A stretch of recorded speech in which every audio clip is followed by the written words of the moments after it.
네, 오늘은 사람을 위하여 라는 제목으로 말씀을 전하도록 하겠습니다.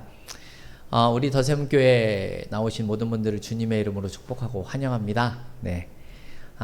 오늘 본문의 말씀을 보게 되면 이 안식일에 대해서 이 바리새인과 예수님과의 논쟁하는 내용이 주된 내용입니다.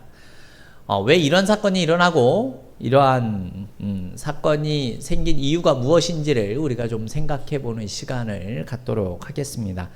어떤 안식일이었습니다. 예수님과 제자들이 밀밭 사이를 지나가고 있었습니다. 근데 이 배가 고팠는지 제자들이 이 밭에서 밀 이삭을 잘라가지고 손으로 이렇게 비벼가지고 먹은 겁니다.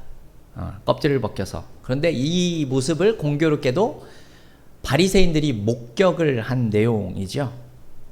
그때 이제 이 바리새인들이 상당히 공격적인 태도로 예수님한테 질문을 하는 내용인데요.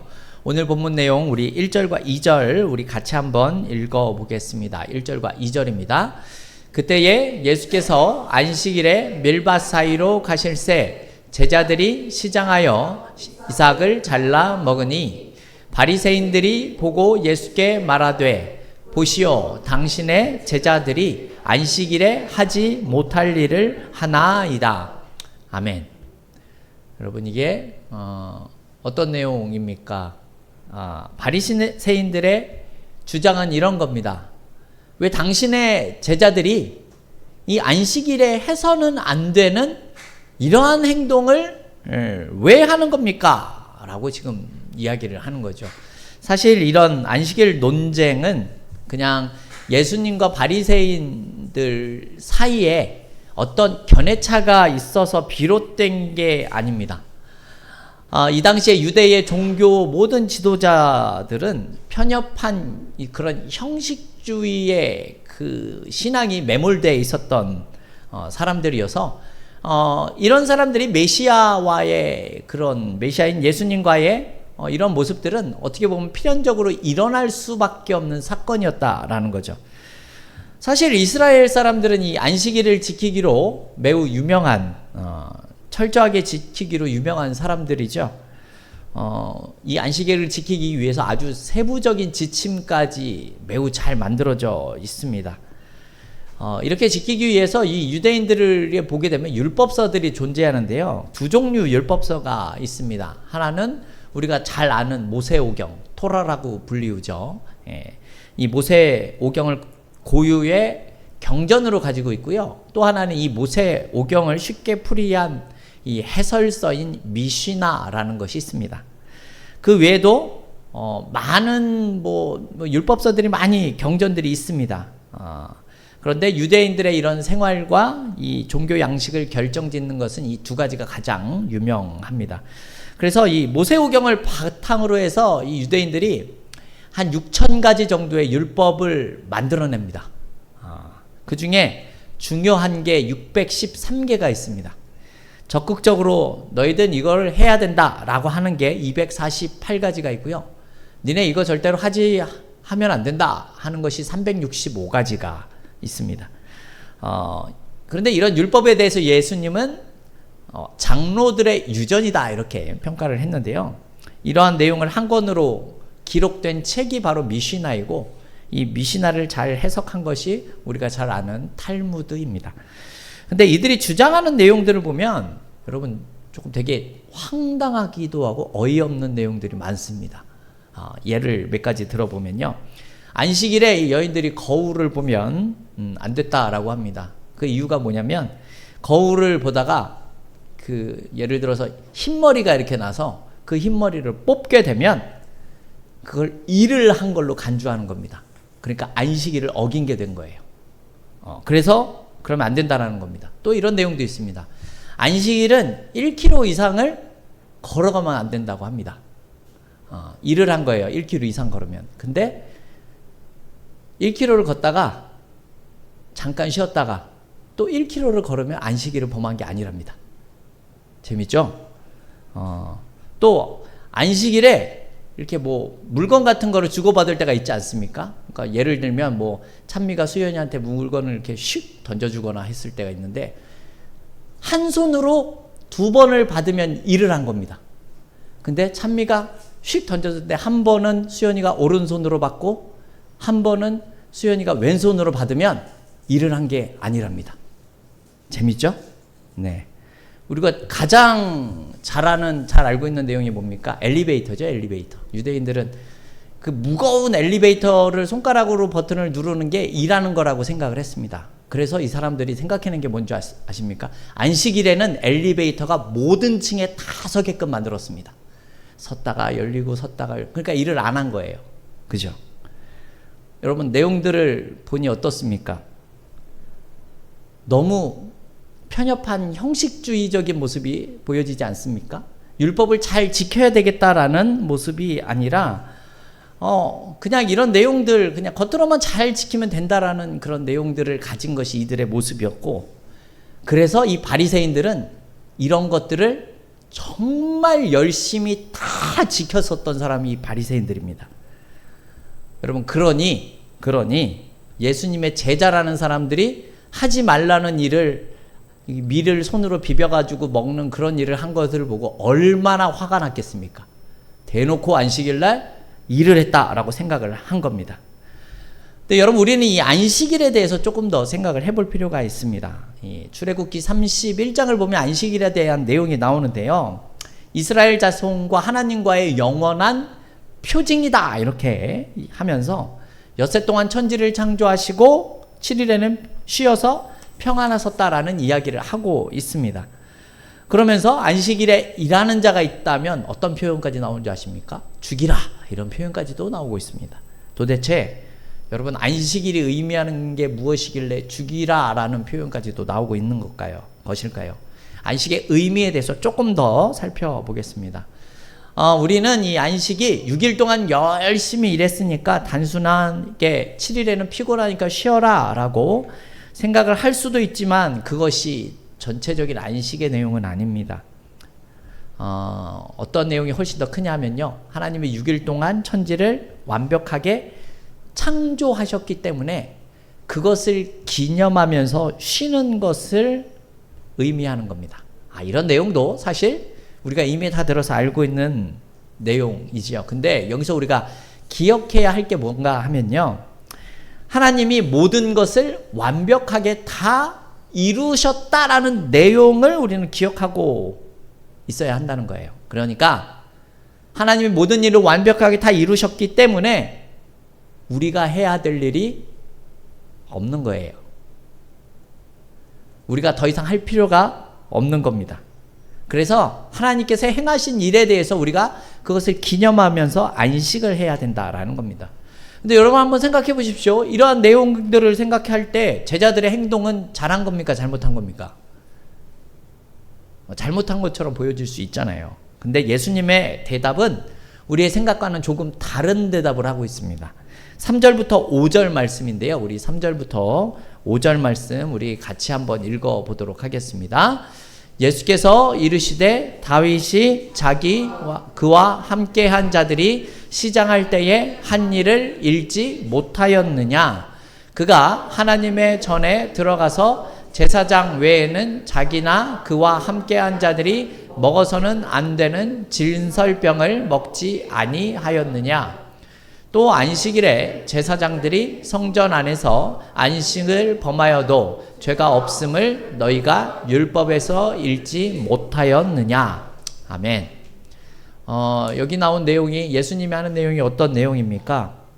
다윗을 예를 들죠. 다윗이 사울 왕에게 쫓겨 다닐 때 이 제사장들 외에는 먹어서는 안 되는 진설병을 먹었었다. 그리고 또 제사장들은 안식일에 제물을 드리기 위해서 동물을 잡기도 하고 곡식을 빻기도 하고 여러 일을 했었다. 이 노동을 하고 있다. 이런 내용을 예수님이 말씀을 하십니다. 그러니까 놀랍게도 예수님이 하시는 말씀은 다윗도 하지 말라는 일을 했었고 제사장들도 하지 말라는 일을 했었다. 그러니까 마치 이 얘기만 들으면 안식일에 뭔가를 많이 다 해도 되는 것처럼 우리가 생각을 할 수 있는 것처럼 생각할 수가 있습니다. 근데 여러분, 이 다윗이 시장하다라고 나온 내용의 말의 뜻을 우리가 조금 살펴보면요, 배고프다, 굶주리다 라는 의미로 사용이 되었는데, 이게 단순히 배고프고 굶주림만을 의미하는 것은 아닙니다.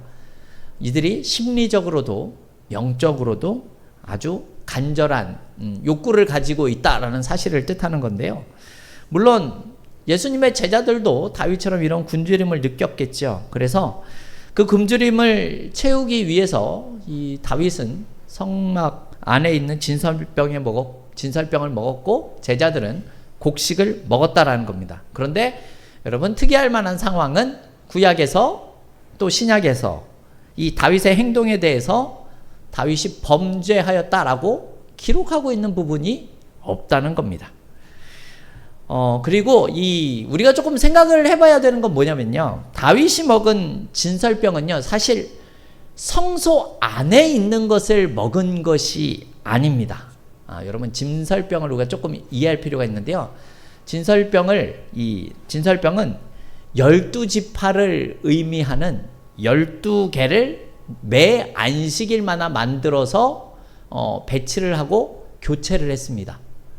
그러니까 다윗이 먹은 것은 새롭게 만들어 놓은 것이 아니라 이미 교체되어져서 나와 있는 것을 제사장 아히멜렉의 허락을 받고 다윗과 그의 함께하는 자들이 먹었다라는 겁니다. 물론 여러분, 하나님께서는 안식일에 아무 일도 하지 말라라고 말씀을 드렸죠. 그런데 여러분, 안식일에는 제사장들은 정말 열심히 일을 했었습니다. 동물과 또 곡식을 잡고 제사를 드리기 위해서 열심히 일을 했었습니다. 그러니까 하나님을 예배하는 일에, 제사하는 일에 수고하고 애쓰는 이것은 안식일 규정에 위반되었다라고 성경은 이야기하지 않고 있다라는 겁니다. 그러니까 여러분, 하나님께서 안식일을 규정하신 목적은 모든 사람들의 행동을 완전히 통제하고 구속하기 위해서 하신 게 아니다라는 거예요. 6일간의 노동과 필요해서 해방시키도록 한 것도 의미가 있고요. 또 놀라운 일을 행하신 하나님께 집중하라라는 의미로 지금 행한 것이 맞습니다. 예수님께서도 이러한 말씀을 또 하고 있는데요. 여러분, 오늘 본문과 동일한 본문이 이 마가복음 2장 23절부터 28절에도 나오거든요. 근데 오늘 우리가 읽어본 내용과 다른 내용이 하나가 섞여 있는 게 있습니다. 마가복음 2장 27절 말씀인데요, 우리 같이 한번 읽어보도록 하겠습니다. 마가복음 2장 27절입니다. 또 가라사대 안식일은 사람을 위하여 있는 것이요 사람이 안식일을 위하여 있는 것이 아니니. 아멘. 여러분, 아주 중요한 내용이 보여집니다.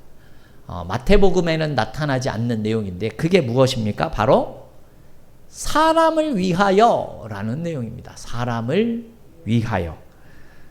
안식일이 사람을 위하여 있는 것이지 사람이 안식일을 위해서 존재하는 것이 아니다라는 겁니다. 여러분, 이 사람을 위하여라는 내용이 사실은 기독교 신앙 안에서 아주 중요한 의미를 지니고 있다는 사실을 생각을 해봐야 됩니다. 여러분, 이 내용이 무슨 뜻입니까? 사람을 위하여라는 내용은 하나님이 인간들을 위하신다라는 내용 아닙니까? 그죠? 네. 이것이 의미하는 것이 무엇입니까? 우리 창조 때 사건을 보게 되면 하나님은 유독 사람에게만 매우 편파적인 모습을 보여주셨죠. 사람들만, 인간만 하나님의 형상대로 만드셨습니다. 그리고 이 인간을 통해서 이 세상을 다스리고 통치하는 권세까지도 허락해 주셨다라는 겁니다. 근데 더 놀라운 것은 무엇입니까? 이 범죄한 인간에 대해서 하나님께서 그냥 없애버리시는 것이 아니라 자신의 독생자까지 희생해서 이들을 살려내셨다라는 점이 여러분 매우 큰 의미를 가지고 있다는 겁니다. 여러분, 생각하셔야 될 건 하나님께서 기본적으로 우리 사람들을 대하는 성품이 이와 같다라는 사실을 기억하셔야 하는 겁니다. 하나님은요, 우리에게 기본적으로 은혜를 베푸시기를 원하시는 분이십니다. 하나님이 심판을 하실 때는 더 이상 용납하실 수 없어서 참을 때까지 참으시다 심판하신다는 사실을 기억하셔야 하는 거예요. 그래서 하나님은 이런 내용들을 볼 때 사람을 정말 특별하게 생각을 하신다라는 겁니다. 그런데 우리는 때로는 이 하나님의 행하시는 모습을 보면 오해하는 경우가 많습니다. 하나님이 때로는 너무 무섭고 무정한 분이다라고 생각을 하시는 경우가 있어요. 그죠? 그래서 때로는 이 하나님을 생각할 때 하나님은 옳고 그른 것을 되게 중요하게 여기시는 것으로만 생각하시는 경우도 생기는 겁니다. 그것이 어떠한 모습으로 우리에게 나타나냐 하면요, 우리는 사람들의 행동을 지적하는 모습으로 보여지게 됩니다. 근데 지적하는 것으로 끝나는 것이 아니라 이 지적할 때 어떤 마음을 우리가 가지냐면 그 사람은 틀렸지만 나는 옳다라는 생각을 우리는 무의식적으로 다 가지게 된다라는 겁니다. 그러니까 다른 사람이 무엇인가 잘못한 것에 대해서 잘못한 것을 말해주는 것이 것으로 끝나는 것이 아니다. 나는 옳은 사람이다라는 이야기까지 우리는 드러내려고 하는 모습이 있다라는 것이죠. 자, 오늘 본문에서 이 안식일 논쟁을 말하고 있는 이 바리새인들의 모습이 바로 이러한 경우입니다. 이들은요, 율법의 용도를 어떻게 사용하고 있습니까?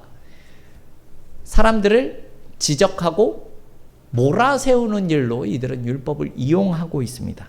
그러니까 바리새인들이 하는 말은 내 말은 다 옳고 내 말은 다 맞는 말이고 율법을 행하지 못한 너희들은 다 틀린 거다 라는 기본적인 전제를 깔고 있다라는 겁니다. 하지만 우리는 그렇게 생각하지 않게 되죠.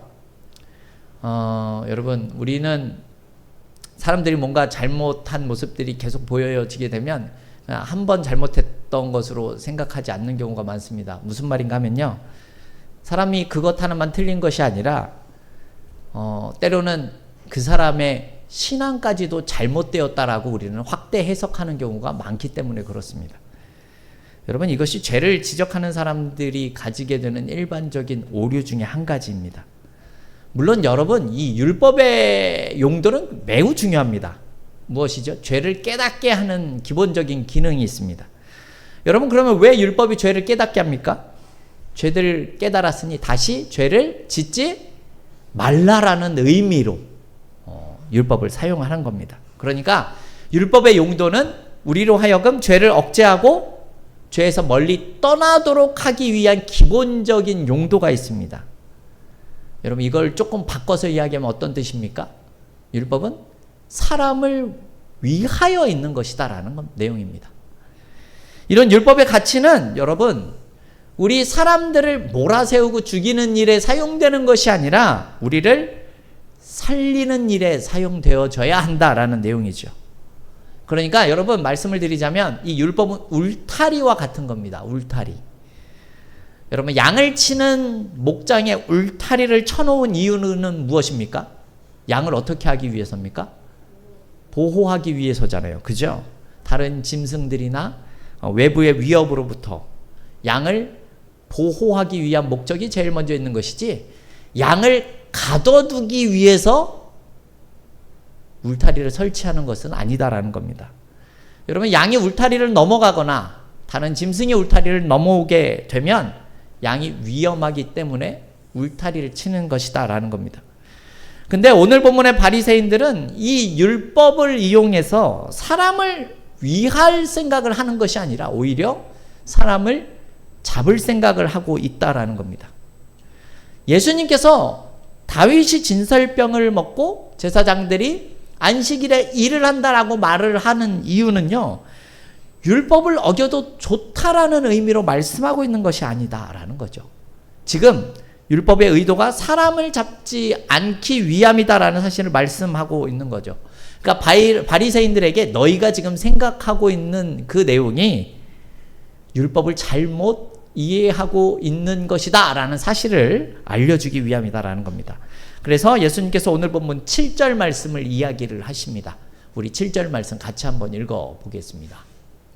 나는 자비를 원하고 제사를 원하지 아니하노라 하신 뜻을 너희가 알았더라면 무대한 자를 정죄하지 아니하였으리라. 아멘. 예수님이 나는 자비를 원하고 제사를 원치 않는다 라는 이 내용은 호세아 6장 6절에 나온 내용을 인용하여 말씀하신 내용입니다. 무슨 말인가 하면 하나님께서 우리를 향한 이러한 자비가 있으신 분이다라는 사실을 지금 보여주고 계신다라는 겁니다. 여러분, 제사를 드리는 겉모습만 보였다고 해서 우리는 훌륭한 하나님의 사람이 다 되는 것은 아닐 수도 있다라는 겁니다.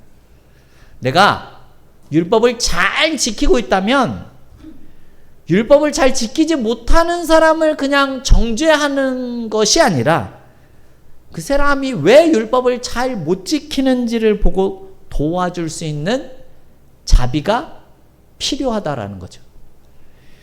여러분, 그래서 하나님은 단순히 제사를 드리는 사람보다 하나님의 긍휼과 자비가 있기 때문에 이런 긍휼과 자비를 가진 사람을 원하신다라고 지금 말씀하고 있는 내용이라는 겁니다.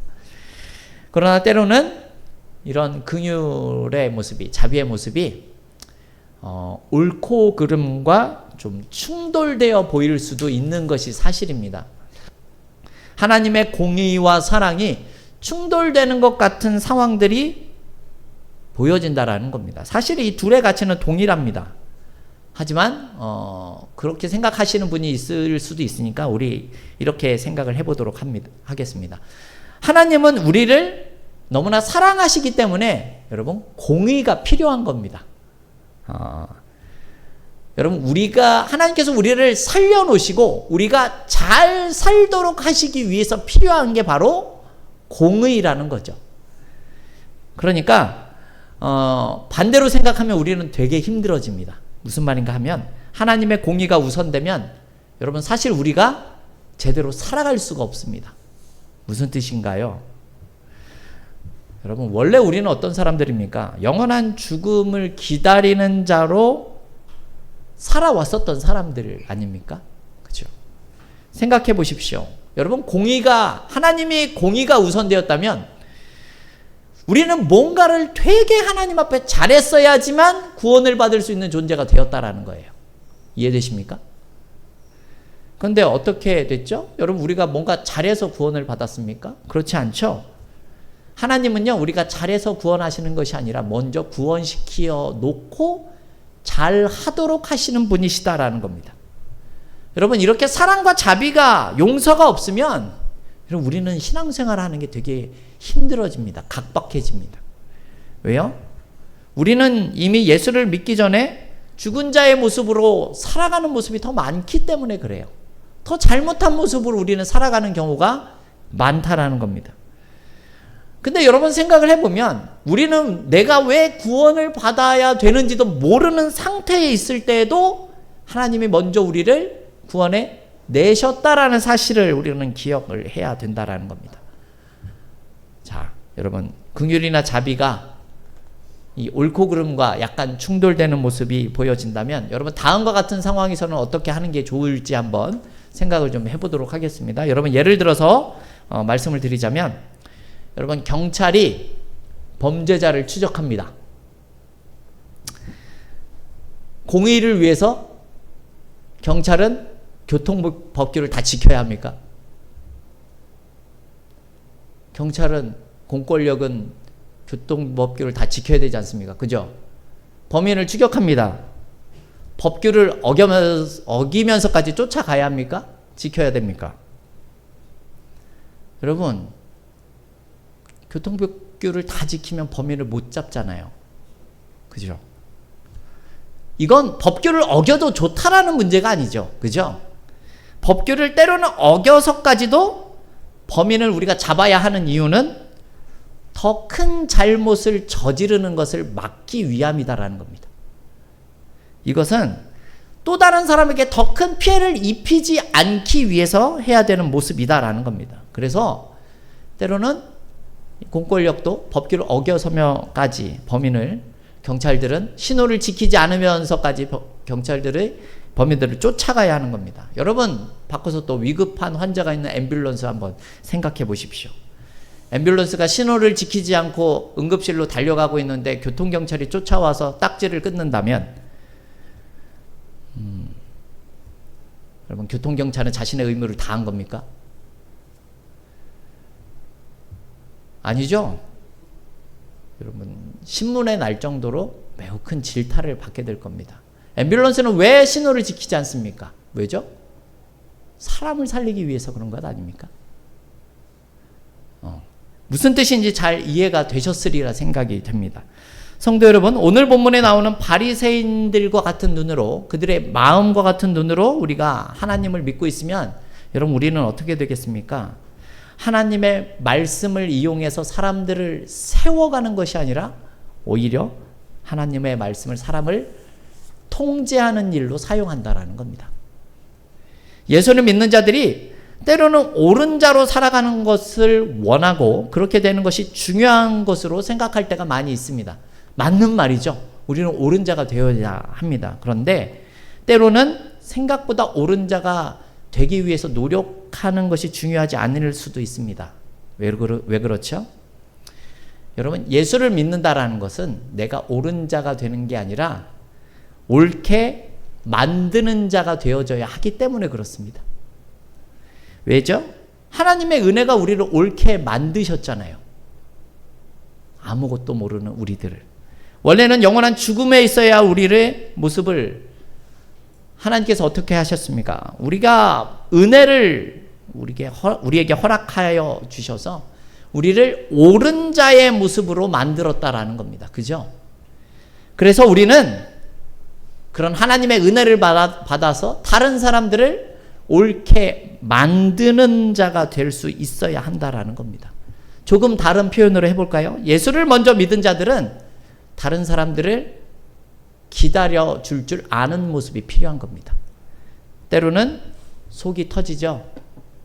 답답하죠. 화가 나고 내가 이렇게까지 해줘야 되나라는 생각이 들 때도 있습니다. 근데 여러분, 그때까지 우리 믿는 자들은 기다려줄 수 있어야 하는 겁니다. 왜 그래야 하죠? 여러분, 왜 그런 것 같습니까? 왜냐하면요, 여러분, 우리가 지금까지 이 자리에 있을 수 있는 건요, 누군가가 나를 위해 그렇게 기다려줬기 때문에 있는 거예요.